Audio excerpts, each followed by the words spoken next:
Namaste, Pushpita ji. Thank you for joining us today on this podcast. And I am really happy that you are here today to share the work and your journey and talk about KONA, the coalition that we have in America, and your work and your journey with that. Thank you so much for joining us today. Yeah, thank you, Prakriti ji. Very honored to be here on your platform. And thank you for reaching out to me.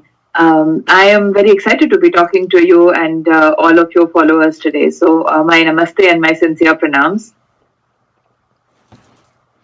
So, can we start about your journey? How did you start, and what motivated you to do something like that and be involved in a big way? Yeah. So let me start with just giving a little background about myself. So I live in the Silicon Valley in California, in the US, and I've been here for more than 2 decades now. And my background is that of working in the technology business, like a lot of people.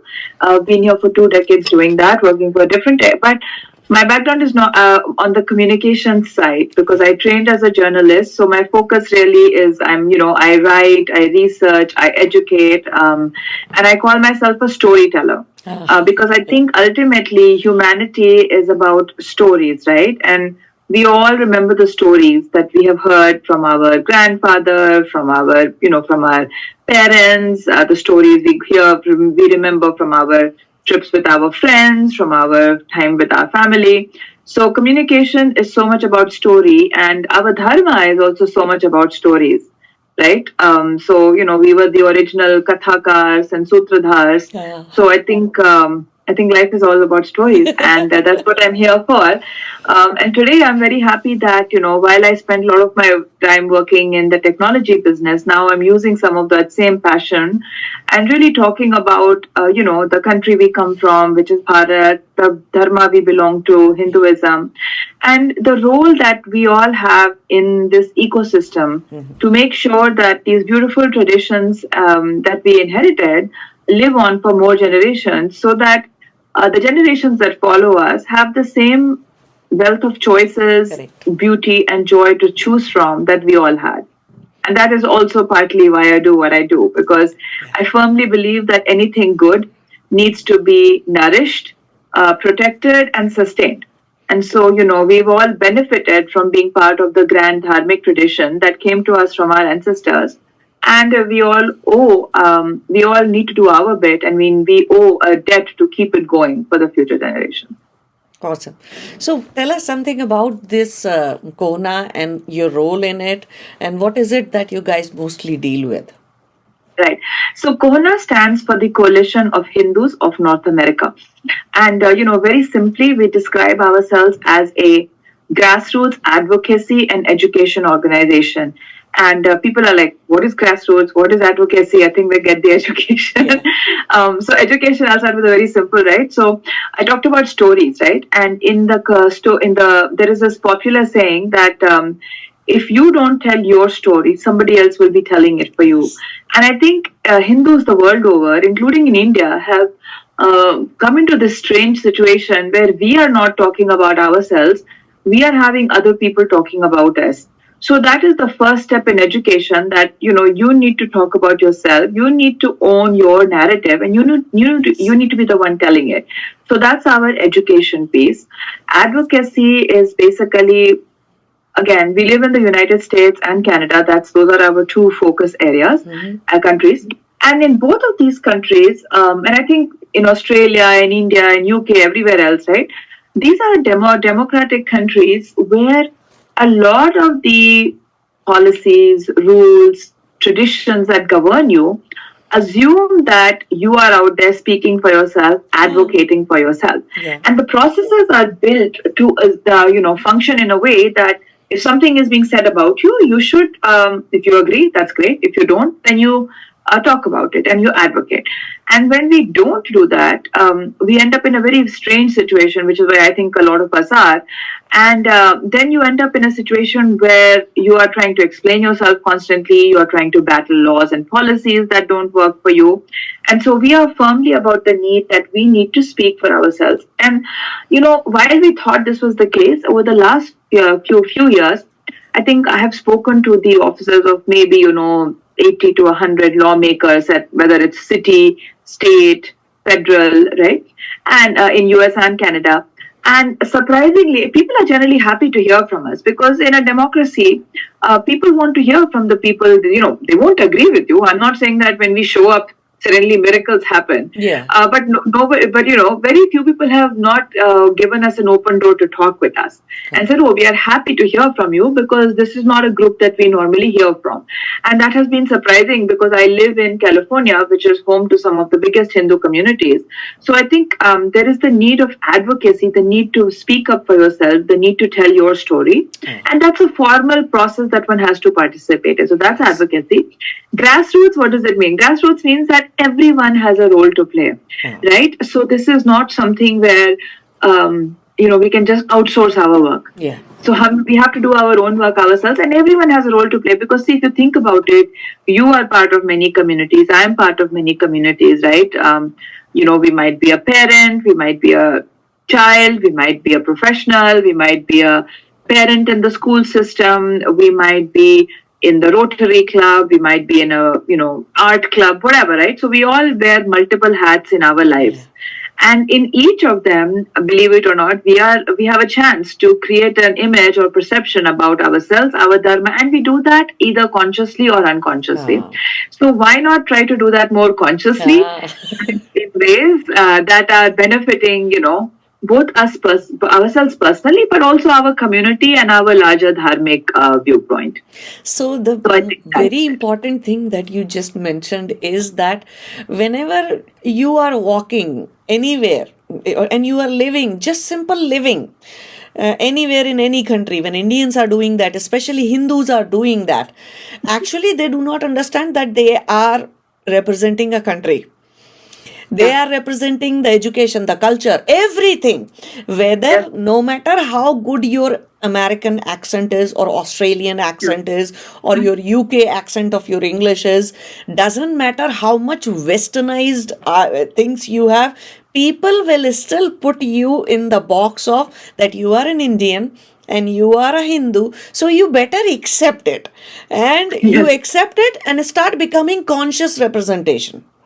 Represent your country, your culture, and your dharma in a conscious way, rather than just depending upon, oh, these people will take me as a very westernized modern person, and instead of thinking, oh, I come from a, some sort of a close-minded, that's the viewpoint that they develop, that India has some sort of a narrow-minded people or a closed kind of people, mentally closed kind of people. They're not going to talk much. They're not going to defend or offend when it comes to dharma and culture. So that's why it is very important to own it. Own your identity of being an Indian, being a Hindu. Own it first of all and then behave consciously. So you mentioned a really, really important point here. And when we go on our spiritual journey, we have to shed the identities. That's true. But you cannot shed a broken identity. Period. Yes. You have to integrate with it in a healthy manner. Only then you can. And I think confidence, taking pride in the, I think we all live in the modern world. We're all living in the modern world, right? We are all working, we are succeeding there, we enjoy it. There's nothing wrong in that. Yeah. But there's also nothing wrong in being grounded in where you come from and pride in your community and roots. I think, sometimes we fall into this trap that to be modern, we must either give up our religion or we must be ashamed of our roots. And I get this all the time because, when I post pictures of celebrating some festival or, the people in India will be like, my people on show, oh, wow, you still do this. You've been in US so long. I said, well, why wouldn't I, right? Don't we celebrate Christmas in India?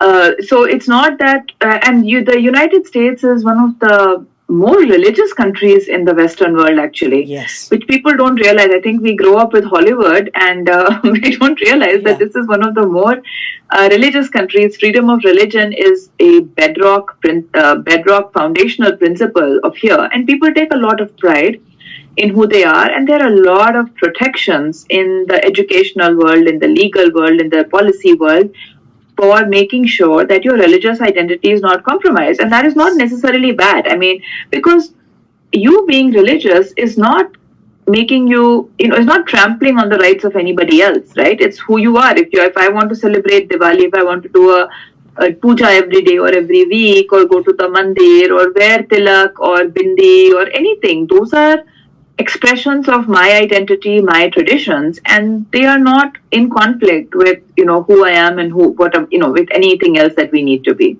We should be worried about other religions' hardcore ideologies, which are in the way of humanity in a much bigger way. So, very good, very nice. So, how do you think the today's Hindus and people can get this confidence? And I know they all come from the place of, oh, I don't feel that much pride in my culture, in my dharma, in the religion, Hindu religion in itself. It's not called religion though; it is more like a dharma. So, how do you think that? What people should do, and actually to make a shift from that place of feeling some sort of guilty? I don't know, they are apologetic all the time, but to the place of, oh yes, I am proud of who I am. I think it's a very important point you mentioned, and I think we have to forgive ourselves a little bit, because one thing we have to realize is that even though Bharat became independent, 75, 80 years ago, our education system remained the same pretty much. Yes. Right? So our minds, and most of us went through an education process that is still very colonized, and in some ways might have become worse since you and I went to school, in fact. So let's cut ourselves a little bit slack, and just open our minds to the wealth of information that is out there, and start to apply some of the logic and actually ask for the data that we bring to our day-to-day lives, right? Most of us work in a world where it is very like, oh, show me the data, show me the facts. So if we start looking into that, we very quickly see that the beliefs that we have about our faith are largely due to a result of popular culture and schooling, because I think nowadays everyone has sort of discovered some of the issue that Bollywood has been feeding us. And it's hard to discount the impact of popular culture, right? So, I'll give you a small example. Bollywood has created history which didn't exist. And unfortunately, many of us, especially diaspora communities that live abroad, we sort of tend to rely very heavily on Bollywood in terms of introducing India and Hinduism to our children, which is frankly a pretty disturbing thing to do. Because if you look back at the history and see, and I don't know if it was malicious or it just what happened, right? But if you look upon something as classic as Mughal-e-Azam, right? I mean, I loved the movie when I watched it. I'm sure everybody has watched it. It's such an old movie from the 60s, I think. And what is the impression we get about India from that movie, right? Wow. And what is the impression we get about the culture? Now, Akbar, of course, was a great emperor. No gainsaying that at all, right? Because very valid place in history, economic might, military might, but the movie has that only as a tangential focus, right? What we get out of that movie is Jodhabai, and she is the Malika-e-Hind or whatever, and there is no mention of the fact that there is some mention of a harem, but you don't get a sense that you don't get a sense that she was, if Jodhabai even existed, that she was one of thousands of women sitting in the harem, right? She's given this outsized importance by the movie, to the extent that I think when I went to Fatehpur Sikri, the ASI sponsored guide was pointing out Jodhabai's Mahal. It's really ironic that ASO, and then if you look at history, there seems to be no reference to Jodhabai specifically. Obviously, Akbar had Hindu queens, and some of them may have been more powerful than others. But this is the power of a movie. that it has convinced us to an extent that there was this powerful queen, and even the ASI sanctioned guides now tell you that there is a Jodha Mahal in Fatehpur Sikri. So if we don't really understand what's going on, if we are kind of wondering what our history is, we just have to start looking and going back a little bit to the primary sources. And nowadays I think there's such a lovely renaissance going on. There's so many wonderful books to read, wonderful Yes. blogs to follow, wonderful people to follow to get educated. Yeah. So I think in today's era, there's almost no reason not to get educated. And again, dharma is a vast field. So, I think somebody told me that we have 10,000 scriptures or holy books, right? So the first thing I'd say is embrace the learning mind and, pick one area that you want to get Yes. involved in, right? So Yes. if you are an artist, then go figure out what dharmic arts used to be like, right? If you are a spiritual person, go look at that aspect. If you're an educator, learn about the fabulous education that used to be, or I think you recently interviewed Sahana Singh ji, right? She's somebody I have learned a lot from. She has, so if you are into science, you will find a lot of Yes. a lot of things support in there. If you are into like holistic living and yoga, you will find a lot. Obviously, yoga is fundamental to our faith. If you are interested in the environment, see, these are some of the things. I think there's such a wealth of information, right? So we are talking about kids nowadays care so much about, like they should, right? Global warming, environment. But this is one dharma. This is a faith that is literally grounded in the environment. The more I read about any festival, so like many people, I used to just celebrate Diwali, Holi because it was fun. Yeah. But then I started reading about it and I realized how intricately linked all our festivals are. And they are all linked to like season changes in seasons, the crops that are coming in, what is happening in the world around us. So the more I read, the more I find out. Yeah. For example, I found out that Basant Panchami, which heralds the opening of Basant, it comes exactly 40 days before Holi. Ah. Because in the Indian system, that's about how much time it took from, 40 days of spring into summer. Now, here in Australia, in US, It'll spring be is at a different different. time, Yeah. might come at a different thing. But the holistic linkages of all these traditions is very deep. And you start to understand there is a cosmological reference, there is a seasonal reference, there is a reference to the crops that are growing or maturing at the time. So everything is linked. So Holi, for example, is not just colors for the heck of it, but it's at the time in Bharat where it will be sort of the last hurrah of the agricultural things before summer sets in, right? So I know nowadays they say it's the onset of spring, but I think it's actually the onset of summer, even though everyone calls it the onset of spring. And if you think about it, it's all the flowers and things going crazy. It's not onset of spring, it's the peak of spring. And so how were colors traditionally made? They would take all these, tesu ke phool and make this rang. They would take beetroot and make the We red did rang. that in our They would childhood. yeah. So all of this, right? And it's sort of that grand hurrah before summer sets in. And summer is obviously not such a fun time. It's hot. You got to pet your crops in, hunker down. So there's so much meaning to all of these traditions. And we most of us just go through it very superficially, which is fine. Yes. But at least let's not start judging these traditions just because we don't have the because we don't have the knowledge. That's my ask. Yeah, two things I would like to add here. One, very beautifully, in a very, what do I say, diplomatic way, you explained that the religion of ignorance is not going to last very long. So you better get up and, stop blaming the education system, stop blaming your teachers, stop blaming the past.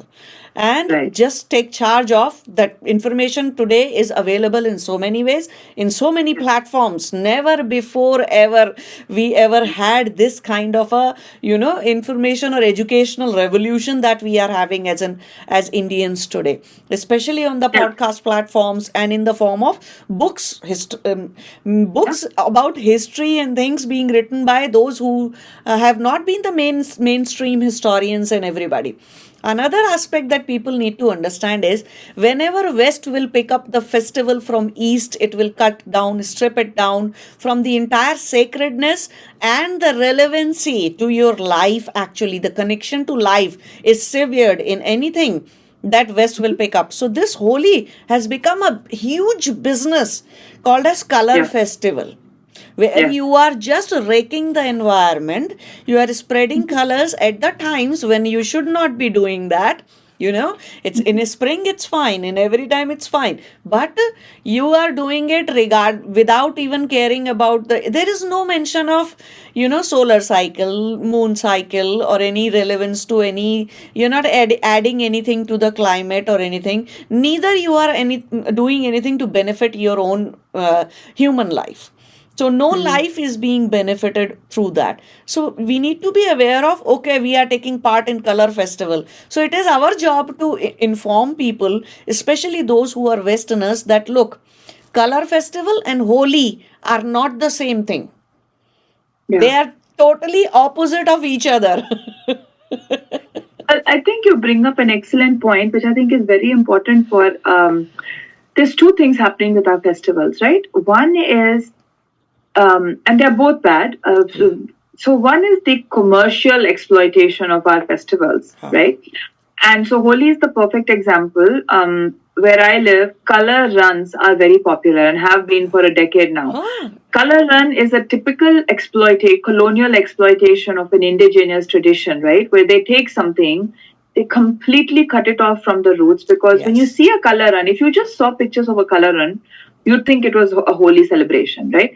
But on their website, anywhere in their marketing materials, they never mention it. No. It's a complete co-option, and they make money off it, by the way, because It's a you have to huge pay thing even money in to Australia. register. Yeah. So that's the commercial exploitation. And this is this happens a lot. You've seen it when people have tried to patent neem and haldi and things like that. So this is taking indigenous knowledge and profiting off it, right? And that's bad. And that's, I think, and we should call it out, right? So when you shouldn't really, you should call out the color run people and say, hey, where is your have a color run? That's fine, but at least say inspired by the Hindu festival of Holi, etc. But the other thing that is happening is that there is also a despiritualization of our festivals. So, Yes. the idea is to just take the fun and welcoming elements out of it, cut it off from the holistic environment from which it comes, the spiritual mooring, the cosmological mooring, the environmental seasonal mooring, and just say, oh, this is Festival of Colors. And then Diwali is Festival of Lights. And Navratri is becoming Festival of Dance. So, and we already know like Ugadi and all these have become harvest festivals. So there is this trend all over, and I think Hindus sometimes, in a desire to be inclusive and welcoming, just allow that to happen. Oh, it's okay. At least they're celebrating. Why should I do that? Well, you have to, because if you allow this to happen in 2 generations, how will anybody know that this was Holi and not Festival of Colors, whatever that means, right? And you actually have players. I was actually, and if you see on social media, a lot of these battles play out. Like you have Pakistan or people in Pakistan saying, oh, this is a Sindh cultural tradition. Okay, cultural tradition rooted in what? And don't think that you protect a tradition when you do that, right? Because if you look at the fate of the Basant festival in Punjab, so if you think about it, for a couple generations, Hindus out of choice or whatever, it used to be this massive festival in Punjab for Basant Panchami, which they kind of changed to Basant and said, oh, this is kite flying and you just wear yellow and celebrate sarson because sarson phuli hui rehti hai. This is nothing to do with the Sanatan Dharma, right? But what happened? You might have thought you were saving the festival for a generation. Ultimately, Pakistan just banned it, right? They said, oh, this is dangerous and all. And without any spiritual moorings, when it is no longer connected to that spiritual larger ecosystem that kept Basant Panchami going, it could get banned in a matter of a decade. It's been a decade now since Basant was banned in Punjab. And that's it, right? I mean, soon a generation will go up with no history, and that's the end. So when we think we are being inclusive in making Holi Festival of Colors or making Diwali Festival of Lights, we are only just hastening its demise, right? And so similar thing with yoga, with Ayurveda, right? I mean, if you can, nobody is saying you need to convert to Hinduism to do yoga or to play Holi or to do Navratri. But if you allow it to be de-Hinduized, you are ultimately hastening its demise. Yeah. That's all you're doing. You're not protecting it. Even Such though an it might important point. seem to grow in popularity for a generation, ultimately, if the roots are cut off, the plant dies. We know that. Yeah. So if we want the plant to survive, the roots are really important. And sometimes that might mean that the plant is a little smaller, then it might grow crazily with some, artificial infusion of fertilizer or fake or whatever. But ultimately, a smaller plant that survives in the long run is better than something that just, explodes into a big tree and then comes crashing down. So That's what roots, even a lot of Indians today and Westerns, they are doing that, and I call that, zombinization of festivals, zombinization. They're just making it a zombie, taking the atma out of yeah. the festival, the everything that they do. And the other thing, talking of festivals, right, why they are so important? Because in today's world, festivals have become some of the most visible expressions of our Hindu identity, Yes. right? So most of us are, I don't know how many, and this is not a judgment at all, but like I myself, right? I mean, I worked, I was not really wearing, I should have worn a bindi more regularly, but that wisdom came to me a little later. So most of us are not very visibly Hindu in our day to day life. Yes. And you think about your workplace, right? The time you might celebrate, you might have a Diwali celebration at work, and that's when you might come out more visibly Hindu. Or if you are a kid growing up anywhere in the West, you might invite your non-Hindu friends to a Diwali or a Holi or a Golu or a Ugadi, whatever your family holds important. So festivals are today and similarly in India, right? Festivals are one of the most visible expressions of our Hindu identity, public expressions. And so festivals are also under attack for that very reason. So I talked about the commercialization. I talked about the de-Hinduization, and this is actually unfortunately happening even in Bharat so much, right? Where many regional festivals, regional celebrations are now being completely denied of their. The Basant was a perfect example. If you look at Ugadi and Onam and Pongal, and you'll find people arguing that these are cultural, these are rooted in Kerala history. Okay, what history? Can we get to a little specific? What history are we talking about here? No, it's Kerala history. It was this king, who came and had this 3 words that he promised. But that is Hindu stories you're talking about. Oh, no, it is Kerala. So you have to be careful. These are not inclusive ways, right? Because if you're trying to be inclusive, the other person should also be inclusive. Inclusiveness should be a two-way thing that, yes, I welcome you into my festival, but you don't kick me out of my festival by saying you never had it. This is some South Asian / Indian / Kerala / I don't mean to pick on Kerala / Punjab, whatever, right? This is happening everywhere. So this is something we need to watch out. And then the third thing which I wanted to share with your audience is that, we are starting to see our festivals politicized. So I'm going to take a pause and just share. So how many, I don't know, many may not have heard, but in the US and Canada, for example, there has been something called Holi Against Hindutva. Have you heard about it? No. Okay. So Holi Against Hindutva is something that started in 2020 as a reaction to, you cannot even imagine what is the reaction to. It was a reaction to the CAA protests that were going on in India in December of 2019. Now, don't ask me how CAA becomes about Holi. I have thought about it for years, and I still can't understand what. But in February, March of 2020, some 20 universities, really top universities in the US, their and unfortunately, a lot of this is done by people with Indian / Hindu names or backgrounds. So they started organizing what they called Holi Against Hindutva, and basically. This is another more pernicious example of how our festivals are going to be taken over. So when I talked about a child growing up in the US may be a cultural Hindu more than a religious Hindu, right? So they're probably celebrating Holi. And probably even if you know nothing about Hinduism, you enjoy being part of Holi, you enjoy being part of Diwali, right? And you invite your friends to it. So now they are attacking even our children's fun and pride in those festivals. So they talk about Holi against Hindutva, and they say we are going to use Holi to demonstrate against Hindutva. I'm sorry, what?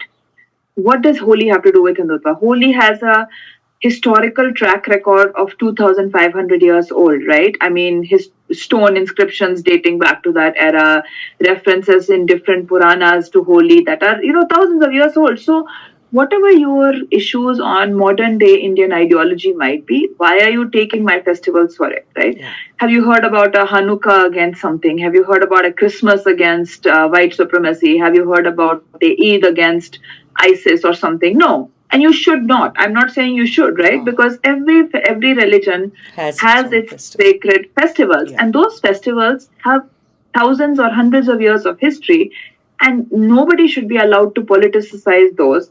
But unfortunately for Hinduism, that is happening more and more. And so I'm going to just show you guys a couple of slides. Let me share my screen for a second. When I'm talking about Holi against Hindutva, right? So I always like to show a few snapshots so that, because sometimes people think that I'm just making stuff up. But what I'm showing you here is a flyer that went up just in what is the date you're seeing here? April, right? So just in April of this year, this is at a very, very highly ranked liberal arts college in Ohio in America. And the Asian American Students Association and the Muslim Students Association were hosting a teach-in with some so-called Hindu, some Hindu, some organizations to come and talk about Holi against Hindutva. Now, notice the language. Yeah. And again, this sounds ridiculous to those of us who grew up with this stuff. But remember, their target audience is not you or me. Their target audience is the second, third generation diaspora child who is Yes. growing up in Australia, in UK, in Canada, in US, knows very little, whose parents know very little about all of this stuff. And so it's very easy to influence them. And these are the people who are charismatic and powerful on campuses. And I think, the conflict of the last 6 months on campuses has shown the power of what is possible, how it is possible to brainwash students into really, doing crazy things. So join us for a teach-in on Hindu nationalism in India and its violent implications for Muslims worldwide, connections to Zionism. What does Holi have to do with any of this, right? Yeah. You and I can disagree on politics, on what different groups are facing in India, US, anywhere. But why Holi? Why Diwali? Right? Now, the idea of all of this is to tar the beauty of Holi, because Holi is such a fun festival. If you know nothing about it and you saw a Holi fest celebration going on, you'd be attracted to it. Yeah. Because it's a bunch of people, open, community oriented, full of joy, accepting of anybody, right? And the whole point of Holi ke Rang is that nobody is the same. You can't really tell who's rich, who's poor, who's beautiful, who's not so beautiful, and things like that. The demolition of all. So it's such a welcoming festival. How do you create what I call in marketing FUD against it, right? So you kind of say, oh, this beautiful festival that you're enjoying, oh, did you know the violence that it is creating? And people don't really, just labels that stick to you. What is this violence that is being created? So this was actually an event that happened. And when I talked about being part of Coalition of Hindus of North America, what does grassroots advocacy mean? It means that we found out on a Friday afternoon that this event was being held on a Sunday afternoon. And at a national level, we started immediately we started calling the college, we started sending emails and saying, hey, what's going on? We started a pushback on Twitter, on Instagram. But our team in Ohio, in Cleveland, they sprang into action, and within 24 hours, they were there on the ground on Sunday in a silent rally to protest and say, hey, what is it? Why are you talking about Holi without us and things? So that is what I mean by grassroots action, because there was a national team that brought it to their attention, gave them cover, helped them design all the stuff, the material, but they're the ones who showed up. And there's a picture that, the poor guys are standing in what looks like pretty freezing weather, wearing thick jackets, but because the colleges don't listen to us, right? Hindus are not really listened to on campuses. And when I talked about, can you see the next slide? Did it advance? No, I'm still on the first one. But here what I am shocked about is, look at the designation of the featured speakers. Yeah. Professor of History and Human Rights for Hindus. Yeah, this happens a lot, unfortunately. Oh man. This unfortunately happens a lot. So just like in India, you have a lot of people, you have a lot of organizations, and you have a lot of people with questionable who will basically be willing to say all of this for whatever reasons. I don't know. Talk about the fact that, so you notice what it said, violence against Muslims during Holi, right? Yeah. And what this teaching very consciously ignores is that there is no violence against Muslims during Holi, but Hindus do face a heck of lot of violence when they celebrate Holi, especially in places like Pakistan and Bangladesh, where I'm showing these two articles, right? So in Punjab, in just last year, in 2022, there was Hindu students were attacked for playing Holi in the Punjab Law College, and in Bangladesh there was a temple that was attacked. The ISKCON temple that was attacked. So Hindus actually face sheer physical violence for daring to play Holi even among themselves. And these are articles just from the last 2-3 years. I'm not going into ancient history. I could find you stuff from ancient, 10, 20 years ago too. But this is happening today in the age of the internet, in the age of social media, in the age of, the heightened human rights awareness that we all live in. And for these teachings to basically ignore this and to pretend that there is some violence that happens against Muslims or any other minorities. And the other thing is that our students are told that Holi is a casteist oppressive festival. Wow. Did you ever think about Holi as casteist? But a lot of Western university students have that impression because we are told that Holi celebrates the burning of a Bahujan Dalit woman. Oh. Now, this is where I talk about the fact that knowledge of our traditions is so important. Remember where our conversation started, and people might have been wondering, why the heck do I need to know, right? Well, you need to know who Holika was so that you can pass on that information to your kids. So that when they hear nonsense like it celebrates the burning of a Dalit Bahujan woman, they'll be like, hey, what are you talking about? Why do narratives like this succeed?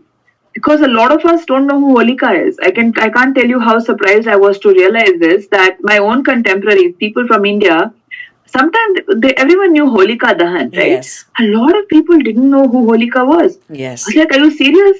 So if they don't know, how can their kids and their grandkids know what Holika is? And how can the kid have a chance when they go onto campus and they have some very charismatic speaker or their professors talking about stuff like this, right? And they'll ask their parent will be like, oh, I don't know. I know there's some Holika Dahan, but I have no idea who Holika is. So this is the fake narrative that is now taking hold.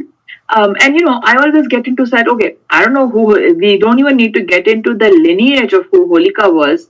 But what is very clear is that she was part of the ruling family, right? She was the sister of the ruling tyrant. And if you are telling me that the king and his family is oppressed, then aren't we living in a progressive utopia? Yeah. But this knowledge is not there, right? And so you are basically equating Holi with casteism. You're equating Holi with violence. And this is another snapshot that I have here. Is from an article that was published in 2020 by an organization called Equality Labs, that they are also the source of all of these tweets, etc. And look at what they say. Holi creates a turbulent, frightening environment with gender-based harassments, where women, where men throw balloons filled with rocks and semen. Oh my God! Can you imagine what a vulnerable Some high school really sick minds have done that. No, but see, this is deliberate. Like I said, on the face of it, Holi is so joyful and welcoming. So how do you turn a young Hindu against such a joyful and fun festival, right? By putting FUD, marketing term FUD, right? So you're creating all this stuff that, what might look very nice and fun. There's all this stuff behind it. Oh, it's oppressive, it's casteist, women are attacked. So then you are starting to create this disassociation that, oh, maybe I should stay away from it for a young Hindu, and certainly for non-Hindus. Like, oh my God, I really don't want to, because they're not going to want to bother to investigate so much who Holika is, what is her age. It's like, oh, okay. Because remember, this stuff is coming from the authority figures. And it is being challenged by people like me and you who are not authority figures. We are not institutional power. Yeah. So Hindus don't have institutional power. I always ask to challenge people like, tell me one institution in the world whose job it is to protect Hinduism or defend Hinduism. Why do we have so many attacks? Because it's nobody's job to protect us. So therefore, I think all Hindus have to take on the job protecting Dharma back to grassroots. This is such a serious Right? thing. So these are the sort of issues that we face on, and we are only talking about festivals. So I think these are some of the issues that we need to be aware of when we discuss festivals. In case you think this is only about Holi, right? Yeah. We talked about, let's get to Diwali. Diwali is going to be the next target. Holi has been targeted now for a few years. Diwali will be next. Navratri is already under attack in India, right? You've heard the horrible stories they tell about Durga and Mahishasur and things like that. But again, if you look at, I live in California. So California has a state college system called UC, right? And so, UC stands for University of California, and it has colleges in different parts of the state. UC Davis is like 2 hours from the Bay Area, which is home to such a big Hindu community, such a rich and successful Hindu community. Thousands of Hindu kids go to UC Davis. Yeah. But in 2022, this is what a officially sanctioned student organization at UC Davis. And officially sanctioned means they get funds from the university. They are across multiple campuses, and it's called Other Collective. And this is what their Instagram post said. And Instagram is really important because the younger generation gets its information from TikTok and Instagram, not from books, unfortunately. Yeah. So here's what they said, right? Being celebrated on November 4th this year, Diwali is celebrated by Savarna Hindus. So now apparently Diwali has a caste too. And they decorate their homes, eat sweets, burst firecrackers, and pray to their casteist gods. Naturally, this is very violent for Muslim, Dalit, blah, blah, blah, Adivasi communities. Now, think about what is being said here, right? When in my own house, I'm decorating my house, making a rangoli, putting up diya, doing a puja, these very private actions that I'm doing in my house are apparently violent for somebody else, some other community. Yeah. Now, think about what is being said here, right? How provocative is that? And doesn't this basically mean that my existence is violence for somebody?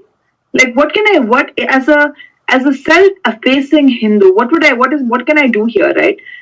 Not celebrate Diwali, not do public diyas, just quietly maybe chup ke ghar mein ek diya, light a diya and then put it out so that others don't see it. How can we not be quote unquote violent? Right? Because apparently when I dress up, when I do Rangoli and do the Diwali, that is apparently violent to some other community. So which is why I'm trying to say that you cannot keep denying your identity. You cannot keep cutting yourself off, because ultimately what is being told is that your very existence is an offense, is a provocation. So what choice do you have in this context other than to stand up and say, no, I'm not going to be ashamed of celebrating Diwali. I'm not going to be ashamed of celebrating Holi. If some of you have a problem with that, I'm sorry, that is your problem, not mine. Right? I cannot cease to exist just to make you happy or to not do quote unquote violence on you.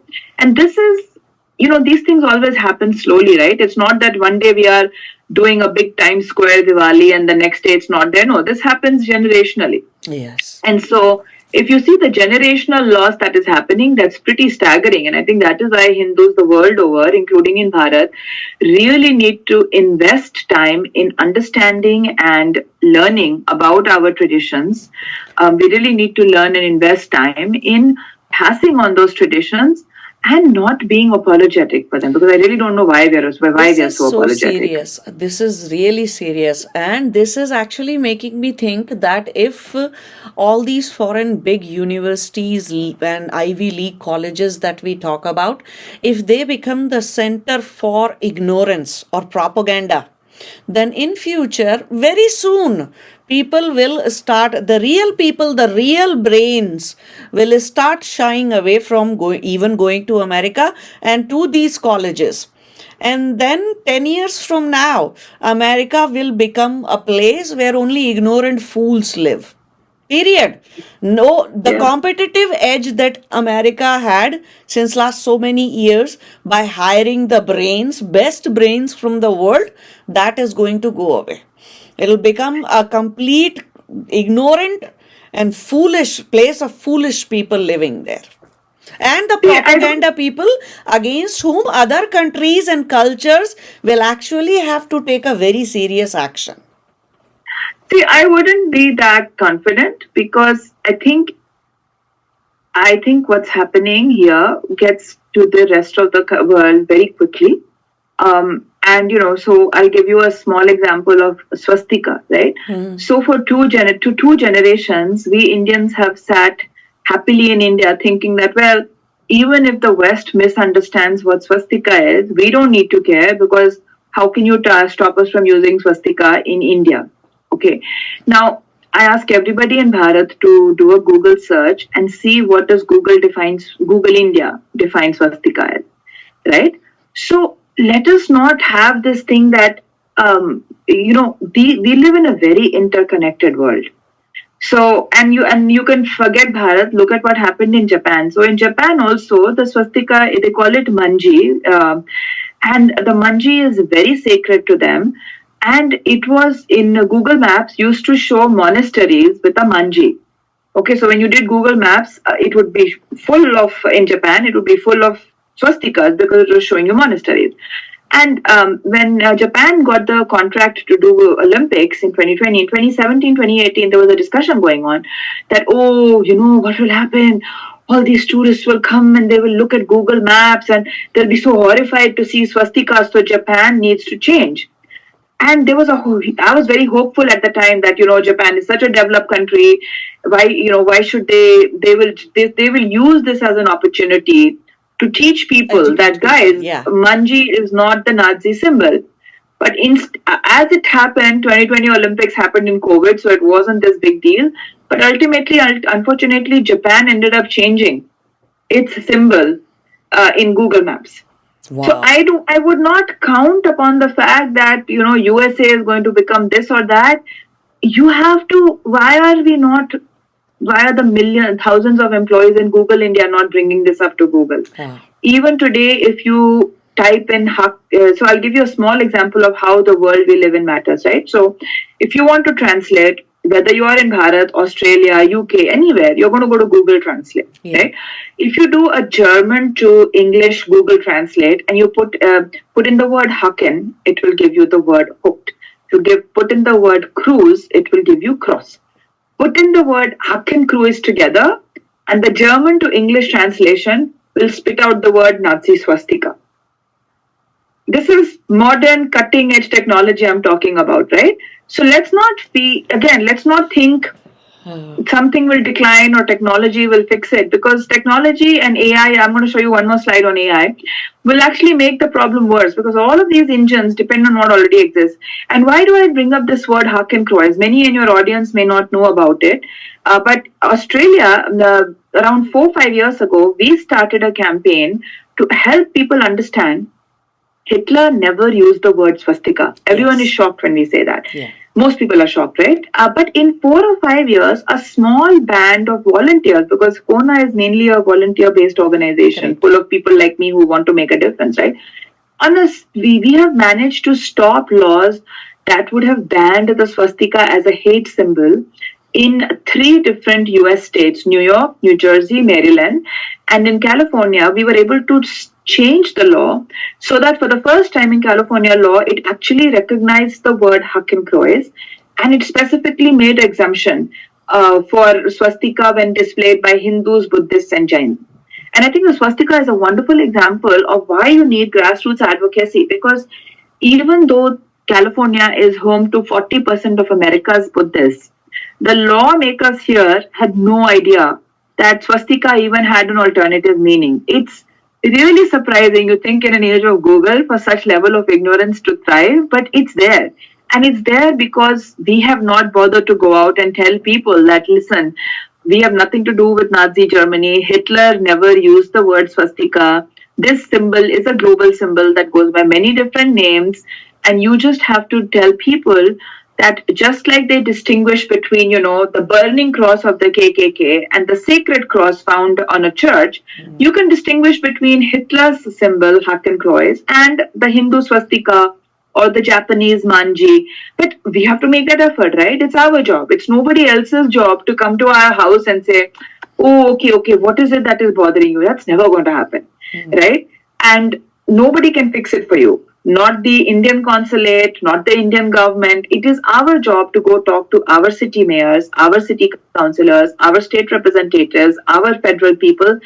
And that is why I go back to where we started the conversation, right? That Sanatan Dharma is about, we all believe in karam, right? So we each have a karma that we need to do, and we need to do karam whether we get the phal or not. That is the fundamental gyan of the Gita, right? That Arjun was told he must do his karam, even though it was pretty nasty karam, right? To fight against your own dear family, to fight against your own gurus. Krishna did not tell Arjun that Arjun, go and do some bhajan or go and do a havan and I will fix everything with my Sudarshan Chakra. He could have, right? But that was not the thing to do, right? Arjun had to do his karam. Yes. And he had to do his karam with no guarantee that he would get the result that he wanted. And so I ask all of us dharmic people that, where is our understanding of that fundamental lesson of Gita? We all need to become grassroots activists. We all need to take action to fix the world around us in whatever small way, whether it is going and talking about Holi and Navaratri and Diwali in your school, college, workplace, in your child's school, whether it is, standing up when you see something wrong being done, whether it is going out and meeting with your lawmakers and saying, hey, let me explain to you what this symbol means. I want to give a shout out to Australia, by the way, because I mentioned the laws in US, but the same materials were actually used in two provinces in Australia, I think Queensland and I think Victoria, have actually passed good laws that actually now distinguish between Hitler's Hak and Croix and the Dharmic Swastika. And that's perfect example of what grassroots advocacy can do, right? So it's not the Indian government's job, though I wish they would be taking more attention on it, but all of us are living in these communities, right? And so we should all be here we have taken a charge a lot. We have gone all the way to MPs, to the people in all kinds of political seats and here and there, and we try to defend as much as possible. But yes, every now and then, a lot of things just keep on cropping up. Yeah, and they will, right? And that is why when I keep coming to this word grassroots, it basically means because there's too much. No one person can keep on top of it. So the only thing is we can all see, okay, what book is my child reading? What am I doing? The other thing, we talked about bringing your whole self to work. So I'm going to share one more slide. And this is about AI, right? Because we think now some of us feel AI will solve everything. No. So is it really going to solve everything? Let me show you one screen of what we found ChatGPT to be showing. Right. So this is from January 2023. ChatGPT was launched in December, right Christmas break of 2022. And so you could see the bias right away. Look at this. So ChatGPT will not tell you a joke about Jesus. He will not tell you a joke about Muhammad, but they will happily tell you jokes about Shiva, Krishna, Hanuman, etc. Yes. So, and many other forms of bias. I just use this as one quick example. So don't hang your hat on artificial intelligence, because artificial intelligence is based on the data that already exists, right? And if the data going in is biased, then it's only going to get amplified, that bias. Yes. Right? So again, if you are an engineer at an artificial intelligence company, bring this up in before launch, because it's much easier to fix a product before it's launched, right, than after. And that's not a conspiracy. That's just human nature. That if you want me to fix, I saw these biases even in the the Grammarly. There is a product called Grammarly. It's just checking your English and grammar and everything. So see how I also keep a lot of eye on biases built in softwares, because I work in the software industry. But something very simple. So try writing USA. Okay, it will try to add the as an article before the, Mm. and try writing any Asian country, try writing India. It won't show you Right. that grammatical error. So all Right. the, nice nuances of English and highly things that make writing highly impactful are actually nothing but biased kind of things. It has nothing to do with English language at all. One country, Right. you want to write the in front of one country, and you want to write Right. the in front of some of the emperor names, Mughal emperor names, but you don't want to Right. write the in front of lot of other things. So how Right. lot of bias has been built in each and every software that is coming out from the Silicon Valley. Yes. Yes. And so I think, again, that's why grassroots action could be as simple as, you are just making sure that in your kid's classroom, a Yeah. more correct approach is done, right? Or if you are a teacher, you're making sure that your lesson plan, you can't fix the school textbooks or NCRT or California textbooks, but at least your thing is right. Or speak up. I always also say the power of speaking up. So, Swastika, I keep coming back to it because during COVID times, one of our members, everyone was doing Zoom from home, Yeah. right? So on my back wall, there could be a swastika on display. So somebody was doing a Zoom and there was some swastika in the background on his wall. Somebody reported it to HR. But that person used it to make a case. It's like, look, this is, you guys don't understand. So it could be as simple as you're sitting in a corporate training. We all do that, right? And they're talking about rules of doing business internationally or whatever. And they come up with some nonsense about hate symbols or caste, how to do business. Speak up. Yeah. What happens, you may not fix what the trainer is telling. Okay, that's not the point. Because the fact that when what happens in class, what happens in corporate classes and school classes is when a teacher or a trainer says something and the Indian origin people or the Hindus in the room just sit quiet Yeah. or nod along to the false information that was just presented, the audience around you, the Yes. non-Indian audience, the non-Hindu audience around you is completely this is now confirmed for them, right? Yes. Because an authority figure, the trainer or the teacher, said something, and then everybody with that knowledge of that culture nodded along. So why would they ever not believe that issue? Now, if you just speak up in a corporate training, which our members have, right? They've challenged trainers on statements on caste, on swastika, on violence against women, all of these issues. They may or may not convince the trainer. They may or may not be able to impact the company's curriculum, but they create a doubt in the minds of the people who heard that, right? The Yes. other 30 people who were in that class with you. Some of them might get intrigued to go Google things a little bit further or read up a little bit further. So, to me, that's the smallest level of grassroots activism you could be doing. Grassroots activism is not just about going and standing in a dharana somewhere, right? So, if you want to do that, more power to you. But it could be standing up for these small things, pushing back, and also speaking about yourself. So, when they are asking for volunteers to plan a Diwali event, speak up and become part of the volunteering planning committee, because again, it's much easier to do a dharmic Diwali if you are part of the planning committee versus if you show up as an attendee and then start criticizing the planners saying, oh, you should have done this and that. Yeah. Nobody likes to be criticized for, because if somebody is doing it as a volunteer job, the last thing they need is somebody saying, oh, you should have done this and that. No, boss, you join the committee next year and help make it better. So there are lots of ways to get involved. And I just say that, no matter how busy you are, because everyone is busy, everyone has only 24 hours in the daytime, but you have to prioritize dharma. Because again, if we don't give back to this deep well that we drew from, can we really be sure that this deep well will be around when our grandchildren are needing that same kind of sustenance that we got? Yeah. Awesome. This is seriously eye-opening. Even I learned a lot today about a lot of things. And I'm sure all the viewers and listeners will be greatly benefited from that. And the most important thing that you mentioned, it get up today and do something about it in your work Yes. environment, in the place where you are. You don't have to look for, some high flying stuff and doing all the way crazy activism. No, just get up and start looking into small things.